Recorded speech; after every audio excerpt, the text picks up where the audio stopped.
Hello and welcome. I'm your host Elizibar, and we're going to talk about Maestro.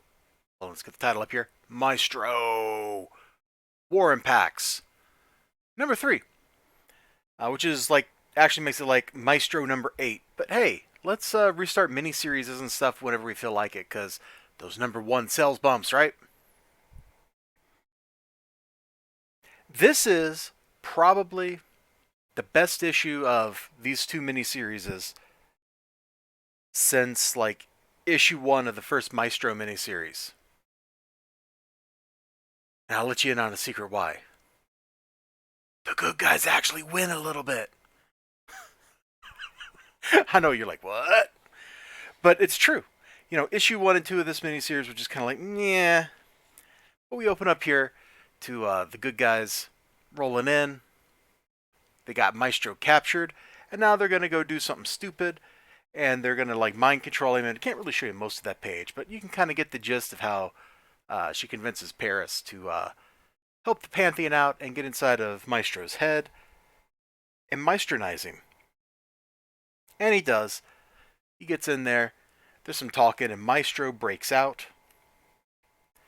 And then the fight starts. Let's see, what's a good page? I guess this 2-page spread here, because this kind of encapsulates like the whole Hulk rage thing. Somebody's trying to calmly explain something to him, and the next thing you know, he's punching the TV. Like, good job, buddy. Very Hulk of you. The Maestro apparently has not learned the anger management stuff. You know, he's just like going on full on beast mode. But there's Paris. Paris is trying to do some mind control stuff. I don't care about your steps or your explanations or you. Good job, Hulk. So, the problem with this miniseries is we all know where it's going. It's leading to the Future Imperfect storyline. It's the same problem that the Star Wars prequels have, where we all know eventually Anakin turns into Darth Vader. There's no way around it. There's nothing you can do about it. So it looks pretty good, but we are on this like direct path, and by like issue 3 or 4 of the first miniseries, like Maestro, Hulk, whatever you want to call him, had already turned into a monstrous inhuman tyrant. So now, every time he's on the page, you're just watching a villain beat heroes. Guess what? That's not all that compelling of a read. Heroes are supposed to defeat villains. That's how the narrative structure works. That's how society is built. The hero defeats the villain. Even in his own story, Maestro is the villain. He just killed like a bunch of kids. Like 2 issues ago, bro. And I'm supposed to like... He's the protagonist of the book. It's from his perspective. He's supposed to be the hero of his own story, but he's not. He's a monster in his own story. He's a mass-murdering sociopath, psychopath, who is stuck living in the shadow of this dude here, who, man, that's a pretty graphic beatdown of his mom right there. Holy moly, dude.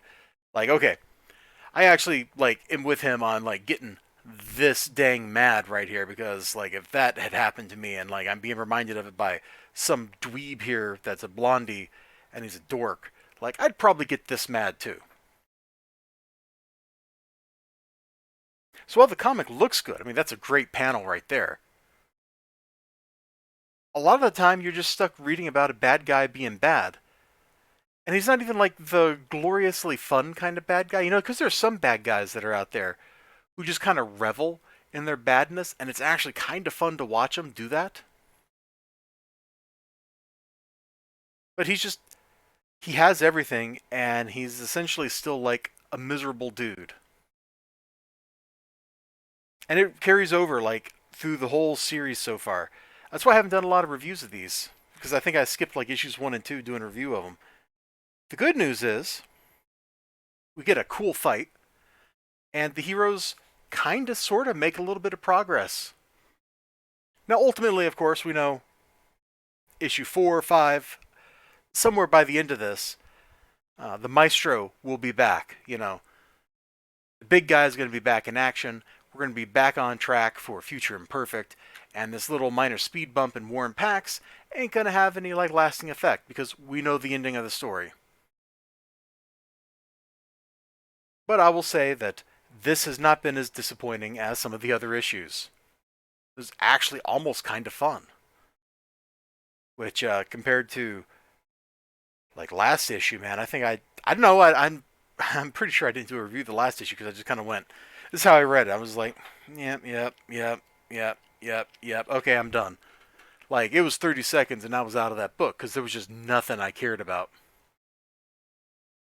This one was kind of cool in comparison. All right, I'm gonna quit rambling. You all have a great day. Remember to like, comment, subscribe, all that good stuff. Sure hope to see you again next time. Until then, bye bye.